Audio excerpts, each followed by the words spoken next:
سب پروردگار عالم کو سجدہ کر رہی تھی، تمام ملائکہ اور دیگر مخلوقات سب پروردگار عالم کی عبادت میں مشغول تھے۔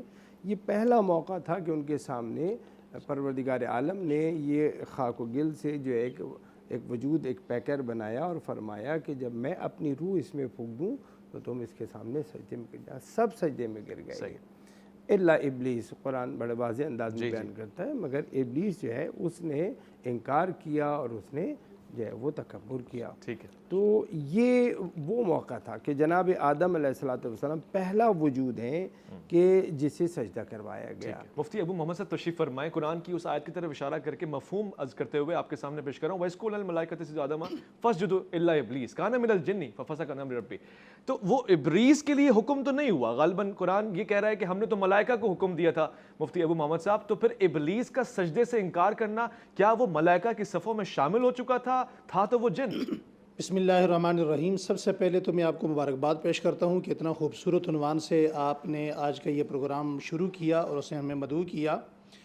دوسری بات یہ ہے کہ قرآن کریم میں جتنے بھی واقعات نقل کیے جاتے ہیں، لکھے جاتے ہیں، وہ اس لیے نہیں ہوتے کہ ان کو ایک واقعہ ہونے کی بنیاد پر درج ہونا ان کا ضروری ہے، بلکہ وہ اس لیے ہوتے ہیں کہ اس سے پیدا شدہ جو نتائج ہوتی ہیں، نتیجہ ہوتا ہے، رزلٹ ہوتا ہے، اسے عبرت اور موعظت بنا کر انسانی عقل و جذبات کے سامنے اپیل کی جائے، اس کے سامنے پیش کیا جائے کہ قوانین فطرت میں ڈھلے ہوئے یہ جو واقعات ہیں ان سے انسان عقل حاصل کرے اور ان سے عبرت حاصل کرے اور اللہ پر ایمان لائے۔ ٹھیک ہے، دوسری بات یہ ہے کہ جو آج کا عنوان آپ نے چنا ہے، ابو البشر، پہلے انسان، پہلے نبی، پہلے پیغمبر، پہلے خانہ کعبہ میں نماز پڑھنے والے، پہلے جنتی اور پہلے جنت سے باہر دنیا میں تشریف لانے والے حضرت آدم علیہ السلام۔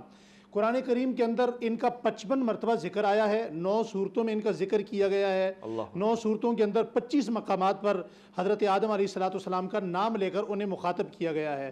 اور جو آپ کا سوال ہے کہ حضرت آدم علیہ السلام کے لیے جو سجدے کا حکم دیا گیا وہ ملائکہ کو دیا گیا، گزارش یہ ہے کہ یہ وہاں پر، یہ تو جن مخلوقات میں سے ہے لیکن یہ وہاں موجود تھا، تو وہاں پر جو حکم ہوا، وہاں اس وقت جتنی مخلوقات تھیں سبھی کو سجدہ تعظیمی کا حکم ہوا۔ ملائکہ جھک گئے، انہوں نے سجدہ کر لیا، اور جب اس نے سجدہ نہ کیا تو اللہ جل شانہ نے باوجود علم کے اس سے پوچھا کہ بھئی تم نے سجدہ کیوں نہیں کیا؟ تو اس نے اپنی انانیت کا اظہار کیا کہ انا خلقتہ من نار و خلقتہ من طین، کہ مجھے تو آگ سے بنایا گیا ہے، آگ بطور جو ہے مٹی کے افضل ہے۔ تو اللہ جل شانہ کی مشیت دیکھیے کہ خالق ارض و سما وہ ذات ہے کہ کائنات کے اندر جس چیز کو آپ اور میں کچھ نہ سمجھیں، اس کے اندر ایک حکمت یہ ہے کہ اللہ جل شانہ اس چیز پر بھی اگر نظر ڈال لیں تو وہ اپنی خلق اور اپنے شرف و وجد میں اتنی نوازی جاتی ہے کہ وہی مٹی ہے، اس مٹی سے ایک انسان کو بنایا گیا، اور انسان سے کون سے انسان کو بنایا گیا، کتنا شرف بخشا، کتنا مقام بخشا کہ وہ انسان حضرت آدم علیہ السلام کے لائے، حالانکہ اسی مٹی پر ہم چلتے ہیں، کل کو آگے چل کر وہی مٹی ہے، اس سے نبی پیدا کیے گئے، رسول پیدا کیے گئے، انبیاء پیدا کیے گئے۔ تو یہ ایک انسان کے لیے یہ ایک عبرت کا باعث ہے، اور یہاں پر یہ جو بات سمجھائی جا رہی ہے کہ اللہ جل شانہ کی بات میں یہ حکمت ہوتی ہے کہ تمہاری سمجھ میں آئے یا نہ آئے تم نے اسے تسلیم کرنا ہے، تمہاری عقل مانے یا نہ مانے تم نے وہی کے سامنے سر جھکانا ہے۔ ڈاکٹر صاحب یہاں پہ سوال میرا میں ہمیشہ کوشش کرتا ہوں اس سیریز میں تو ایسے سوال کروں جیسے کوئی بچہ سوال کرتا ہے، کیونکہ معلومات بھی بچوں کے لیے بہت خاص ہے۔ تو اللہ تعالیٰ کہہ رہا ہے خلق تو بھی یدی، اپنے ہاتھوں سے پیدا کیا، وہ مٹی کہاں سے آئی، اپنے ہاتھوں سے کیا مراد ہے، وہ تو مجسم نہیں ہے، تو پھر اس میں کس طرح کا امتیاز ہے؟ بسم اللہ الرحمن الرحیم۔ اویس بھائی، اللہ تبارک و تعالیٰ نے عالم انسانیت کی ابتدا اور نبوت کا آغاز حضرت سیدنا آدم علیہ السلام کی بعثت کے ساتھ فرمایا، ماشاءاللہ۔ اور آپ دیکھیے کہ میں ابتدا میں یہ کہنا چاہوں گا کہ قرآن مجید میں جہاں تخلیق انسان سے متعلق حضرت آدم علیہ السلام کی تخلیق کے تمام تر مراحل کو تفصیل کے ساتھ بیان کیا گیا، اس میں سب سے زیادہ خاص پہلو یہ ہے کہ اس میں اس بات کا واضح طور پر بیان ہے کہ انسان اللہ کی مخلوق ہے۔ بے شک انسان ڈارونزم کے نتیجے میں حادثاتی طور پر اپنے خالق سے تعلق کو منقطع کیے بغیر حادثاتی طور پر دنیا میں پیدا نہیں ہو گیا۔ جیسے کہ ہمارے ہاں ایک زمانے میں یہ کہا گیا کہ یہ پوری کائنات مختلف گیسز کا مجموعہ تھی. ایک بگ بینگ کے نتیجے میں ہم یہ دیکھتے ہیں کہ باقاعدہ پہلے ایک خلیے کا جاندار وجود میں آیا, پھر اس کے بعد غیر ریڑھ کی ہڈی والے جانور, پھر ریڑھ کی ہڈی والے جانور, اور پھر بالآخر وہ سفر کرتے کرتے بندر اور پھر انسان بن گئے. قرآن اور اسلام اور اللہ کے تمام انبیاء علیہ السلام کی تعلیمات سختی کے ساتھ اس الہادی نظریے کو رد کرتے ہیں. اور دور جدید میں جب ڈی این اے کے اوپر ریسرچ ہو رہی ہے تو اس سے بھی یہ بات سامنے آ رہی ہے کہ جب تمام تر دنیا کے مختلف انسانوں کے جینیٹکس کوڈ کو باقاعدہ ایک جگہ جمع کیا جا رہا ہے تو اس کا نتیجہ یہ ہے کہ تمام تر انسانوں کا جینولوجیکل آرڈر کسی ایک ہی ٹری سے جا کر ملتا ہے, اور وہ نتیجہ یہ نکالتے ہیں کہ کوئی ایسا شخص ضرور تھا کہ جس تک تمام تر انسانوں کا نسب پہنچتا ہے. اب آپ دیکھیے کہ قرآن مجید میں آدم علیہ السلام کی تخلیق کے مراحل کو اس قدر توجہ کے ساتھ کیوں بیان کیا گیا؟ اس کی وجہ یہ ہے کہ اللہ تبارک و تعالی نے اس تمام تر کائنات کو تخلیق فرمایا.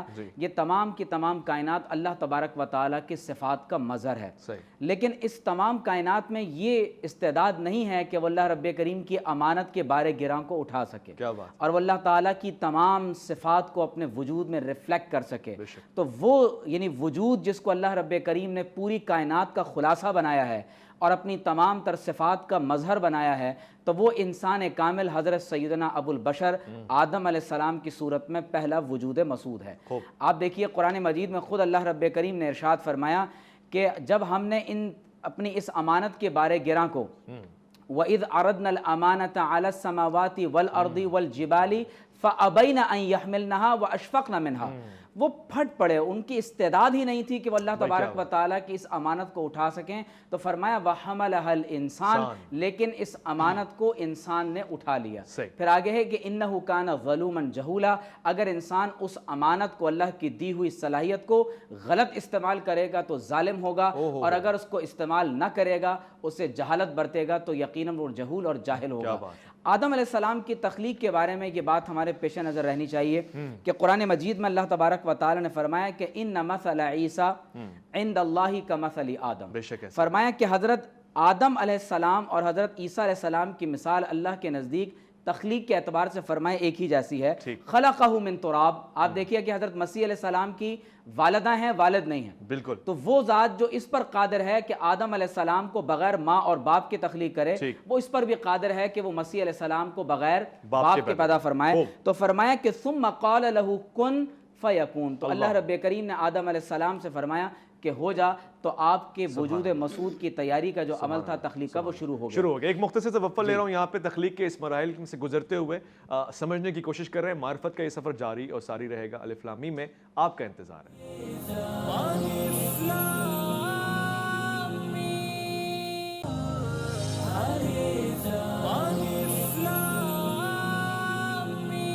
خوش آمدید. الف لام میم میں گفتگو ہو رہی ہے سیرت انبیاء کو سمجھنے کے لیے, فلسفہ توحید تک جانے کے لیے, اور خاص طور سے اب قصص الانبیاء بچپن سے پڑھتے سنتے آئے, مگر آج ہم اس مصدر تک پہنچیں گے کہ تصور کیا ہے اور پھر طریقہ کیا ہے اور پھر سنت کیا ہے. میں ڈاکٹر صاحب کی گفتگو کو تسلسل کے ساتھ وہیں سے سننا چاہتا ہوں کہ تخلیق ہو گئی آدم علیہ السلام کی, اس امتیاز کے ساتھ, اس افتخار کے ساتھ آگے کے مراحل کیا ہیں؟ اب آپ دیکھیے کہ اللہ رب کریم نے جب آدم علیہ السلام کو تخلیق فرما دیا اور تفصیلی طور پر اس واقعے پر دونوں حضرات روشنی ڈال چکے ہیں, تو قرآن مجید میں اللہ تعالیٰ فرماتا ہے کہ پروردگار عالم نے تمام تر ملائکہ کو جب سجدے کا حکم دیا اور ابلیس نے سجدہ نہیں کیا, تو قال یا ابلیس, تو اللہ رب کریم نے ابلیس سے فرمایا کہ ما منعک ان تسجد لما خلقت بیدی, جس ذات اقدس کو میں نے اپنے دست قدرت سے تخلیق فرمایا ہو, کس بات نے تجھے روکا کہ تو اسے سجدہ نہ کرے؟ اب ظاہر ہے کہ اللہ رب کریم نے حکم تو ملائکہ کو دیا تھا, لیکن جنات ملائکہ سے برتر کیٹیگری میں نہیں آتے, بلکہ وہ ان سے فروتر یعنی کمتر کیٹیگری کے اندر شمار ہوتے ہیں. اب ظاہر ہے کہ جب اللہ کے تمام ملائکہ کو سجدہ کا حکم دیا جا رہا ہو تو اس میں جنات اور دیگر مخلوقات خود بخود شامل ہو جاتی ہیں. تو فرمایا فسجد الملائکۃ کلھم اجمعون, اللہ کے تمام تر فرشتوں نے با جماعت ہو کر حضرت آدم علیہ السلام کو اپنا مسجود الیہ بنایا. آدم علیہ السلام کو جو سجدہ کیا گیا وہ تعظیمی سجدہ تھا, لیکن حقیقی معنی میں وہ سجدہ اللہ تبارک و تعالیٰ کے حکم کو کیا گیا. تو اللہ رب کریم نے فرمایا کہ استکبرت, تم نے تکبر کیا ہے, استکبرت ام کنت من العالین, یا تم عالین میں سے ہو, تم جنات میں سے ہو کہ جو سرکش ہو گئے ہیں. جنہوں نے کفر کو اختیار کر لیا، تو اس نے اب آگے سے دلیل دی ہے. قال انا خیر منہ، اس نے کہا کہ میں نعوذ باللہ من ذالک آدم علیہ السلام سے زیادہ بہتر ہوں. اللہ اکبر. دیکھیے اس کائنات کے پہلے دو جرائم ہیں. ایک ہے تکبر، اللہ تبارک و تعالیٰ کے حکم کی نافرمانی کہ سجدہ نہیں کیا گیا. دوسرا جو جرم ہے وہ توہین رسالت ہے. اس نے جب کہا کہ انا خیر منہ تو وہ توہین رسالت کا مرتکب ہوا، اور ساتھ میں دلیل دی ہے کہ خلقتنی من نار وخلقتہ من طین، کہ اے رب کریم تو نے مجھے آگ سے پیدا کیا ہے اور آدم علیہ السلام کو مٹی سے پیدا کیا. اب یہاں پر وہ مرحلہ آ جاتا ہے کہ اللہ رب کریم نے پھر شیطان کو راندہ درگاہ کیا اور فرمایا کہ قال فخرج منہا فإنک رجیم وإن علیک لعنتی الی یوم الدین، اور میری لعنت کا طوق تیرے گلے میں قیامت تک پڑا ہوا ہے. صرف میں بات یہاں کہہ دوں، یہ جو آپ نے کہا کہ اپنے دست قدرت سے بنایا، اللہ تبارک و تعالیٰ کا وجود وہ جسم سے پاک ہے، اور قرآن مجید میں ایسی جتنی آیات مقدسہ بیان ہوئی ہیں یہ متشابہات میں سے ہیں.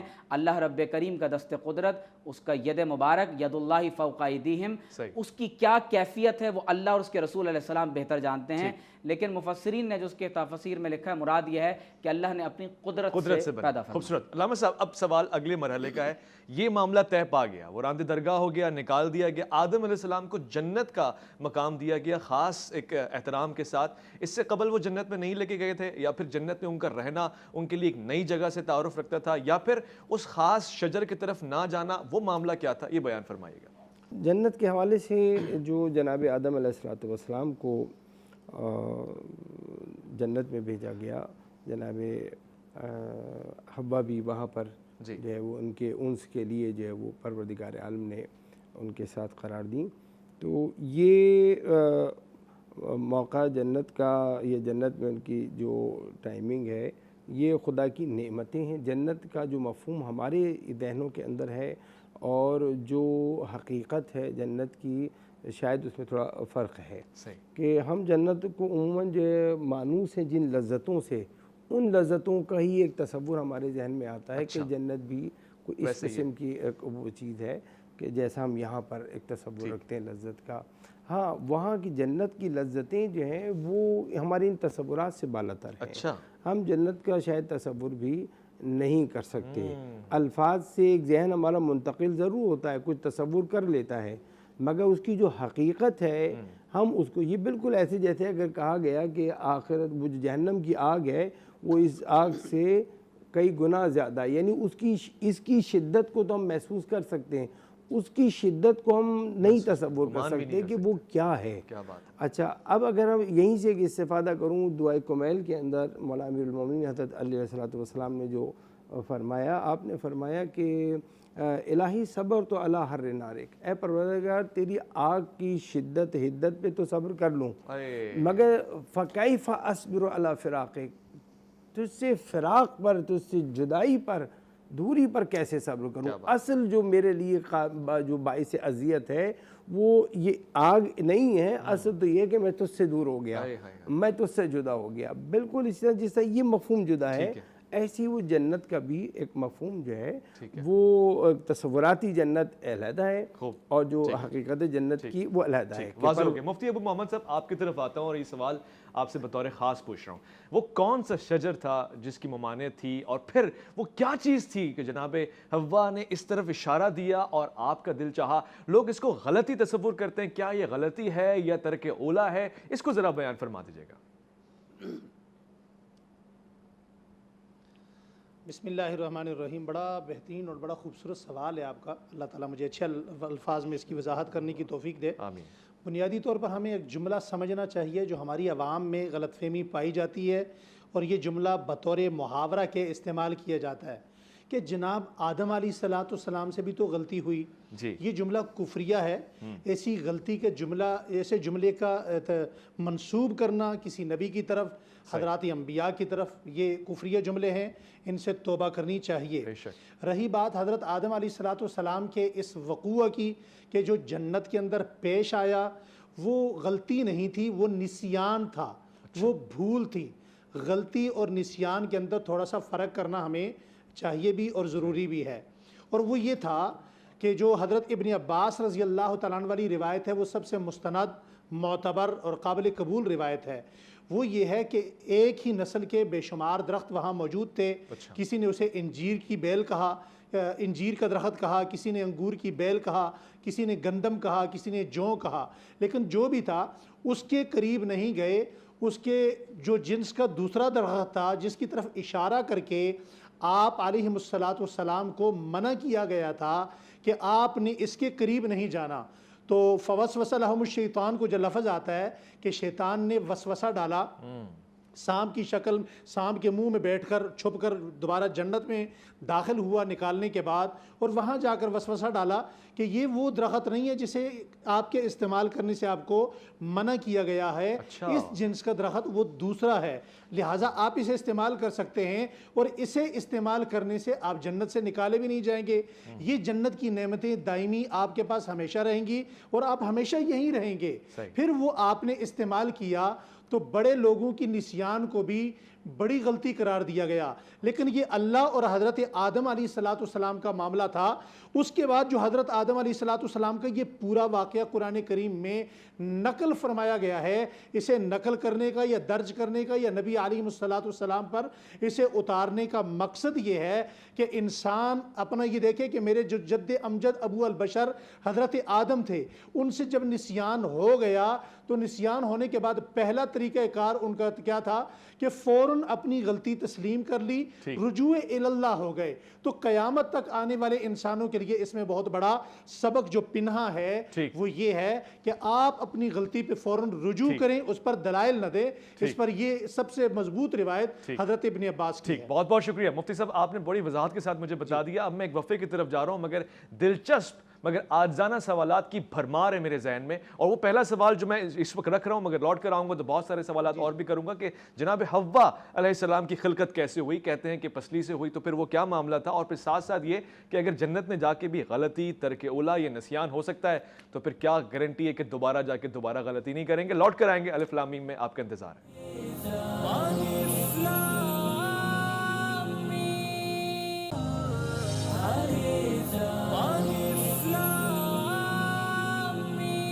خوش آمدید. الف لام میم میں حضرت آدم علیہ السلام کے حوالے سے گفتگو چل رہی ہے، اور پھر یہ وہ مرحلہ ہے کہ جب انسانیت تخلیق ہو رہی ہے، ابو البشر انسان، اور ایسے مرحلے سے گزر رہے ہیں کہ جس میں فرشتوں نے سجدہ کیا ہے، اور جنات میں سے جن جس کو ہم ابلیس کہتے ہیں، جس نے انکار کیا، سزا دے دی گئی اس کو. آدم علیہ السلام کو جنت میں رکھا گیا، پھر اس شجر کی طرف جو شجرہ ممنوعہ تھا اس کی طرف گئے، اور پھر معاملات کیا طے پائے. ڈاکٹر صاحب آپ کی طرف آتا ہوں، وہ معاملہ کیا تھا؟ پہلے تو وہ جو وضاحت ہے وہ بھی آ جائے، ساتھ ساتھ یہ کہ اب چونکہ یہ فیصلہ ہو چکا تھا کہ وہ جنت میں رہیں گے، تو کیا وہ اس وقت خالدین فیہا کے تصور سے نہیں گزر رہے تھے؟ ان کے لیے یہ شرط تھی کہ یہ کام کریں گے تو پھر جنت سے نکال دیے جائیں گے، اور پھر واپسی کا تصور، توبہ کا معاملہ کیا طے پایا؟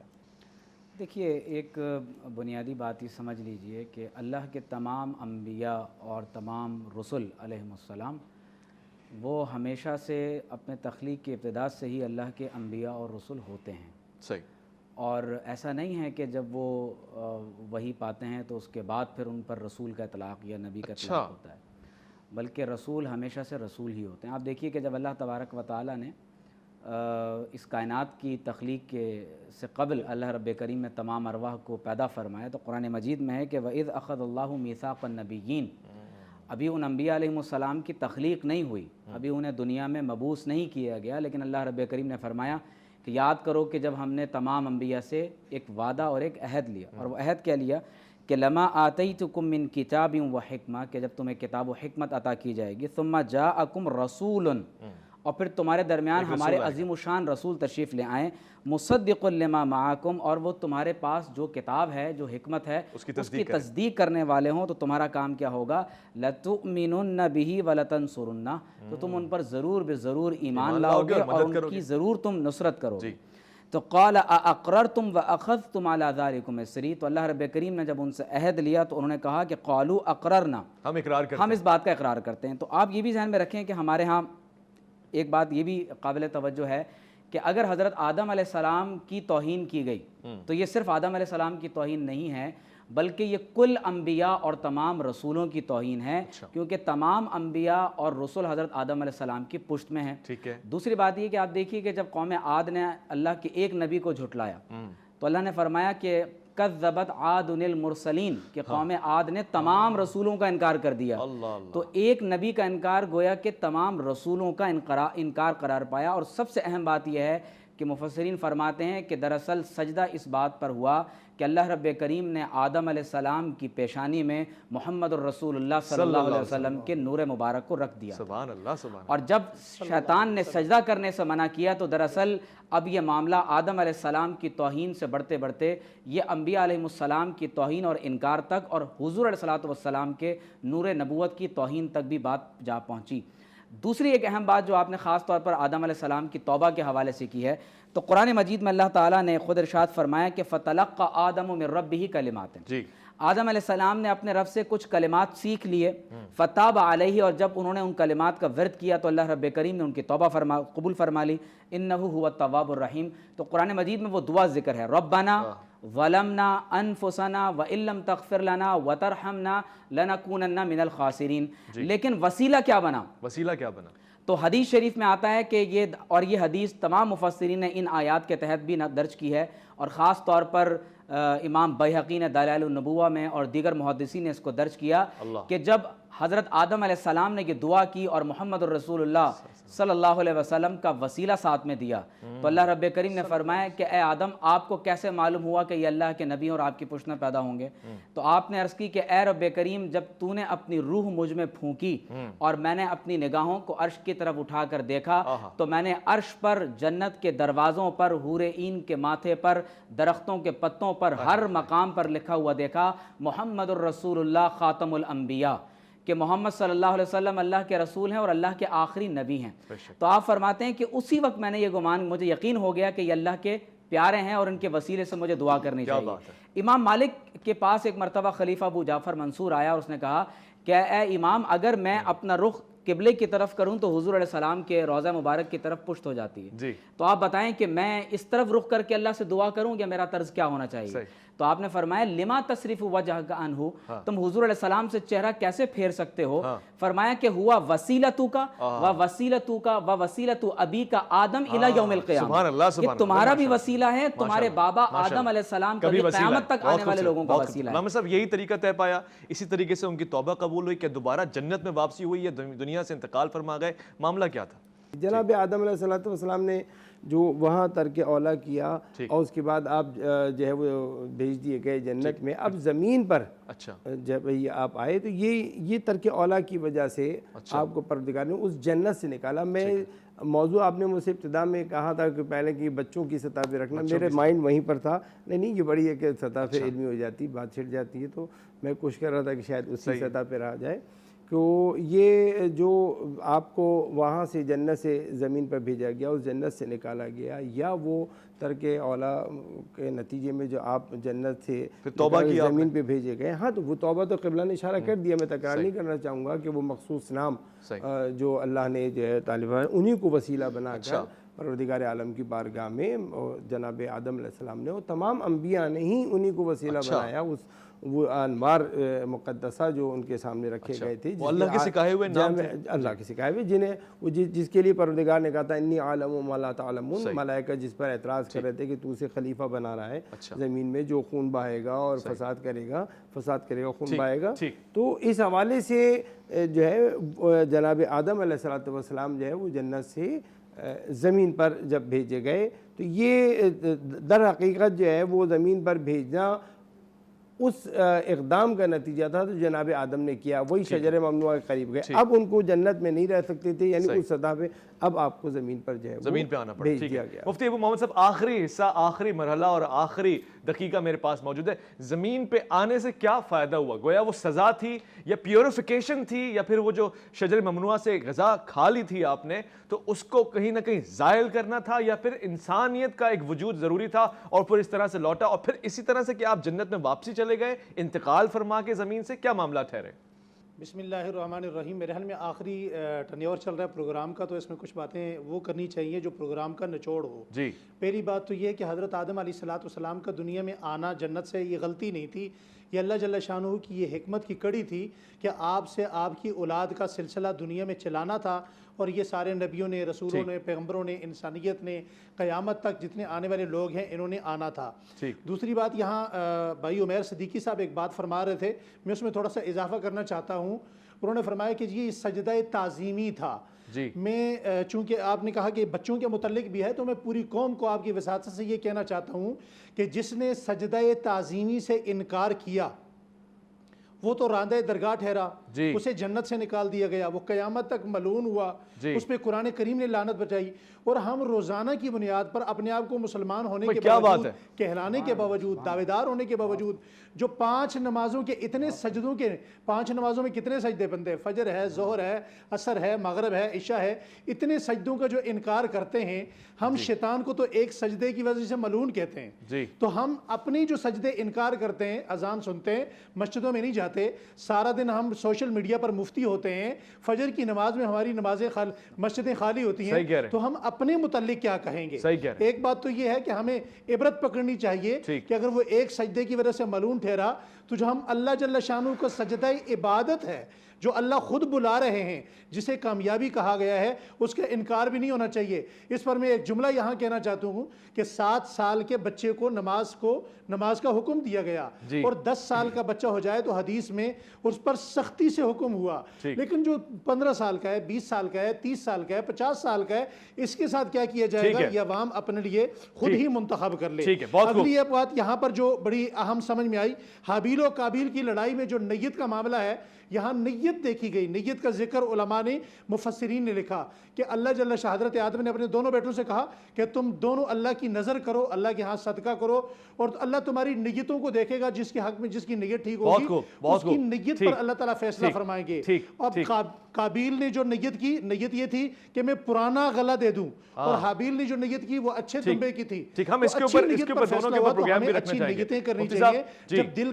جی بہت بہت شکریہ، میں چاہتا ہوں میرے پاس اب وقت نہیں ہے، جناب حابیل کے اوپر قابیل کے اوپر بھی گفتگو کریں گے۔ البتہ آپ نے جب بات چھیڑی ہے تو یہ طے پا گیا کہ دونوں نظر نیاز کرنے والے تھے، نظر کر رہے تھے، اور کسی طرح سے خلوص نیت جو ہے وہ شرط ثابت ہو گئی۔ میں انتہائی شکر گزار ہوں ڈاکٹر عمیر صدیقی صاحب آپ کا، میں انتہائی شکر گزار ہوں علامہ سید رضی حیدر زیدی صاحب آپ کا، بے انتہا شکریہ کہوں گا مفتی ابو محمد صاحب آپ کا، اور خواتین حضرات آپ کا بھی، آپ کی توجہات کا بھی اپنا بہت خیال رکھیں گے آپ، اور اس سلسلے کو آپ نے دوام دینا ہے، تسلسل کے ساتھ سننا ہے، توجہ کرنی ہے۔ آپ لائک ان کمنٹ بھی کریں، بڑھائیں بھی اس کو، مگر سوالات بھی بھیجتے رہیں۔ ہم کوشش کریں گے کہ دین کو آسان بنا کے، جو کہ ہے بھی آسان، آپ کے سامنے پیش کریں گے، اور دقتیں دور کریں گے، زحمتیں دور کریں گے۔ اپنا بہت خیال رکھیں گے، آپ اپنے سے بڑھ کے خیال رکھیں گے، ملک پاکستان کا، اللہ کے فرمان کا، اللہ کی امان میں۔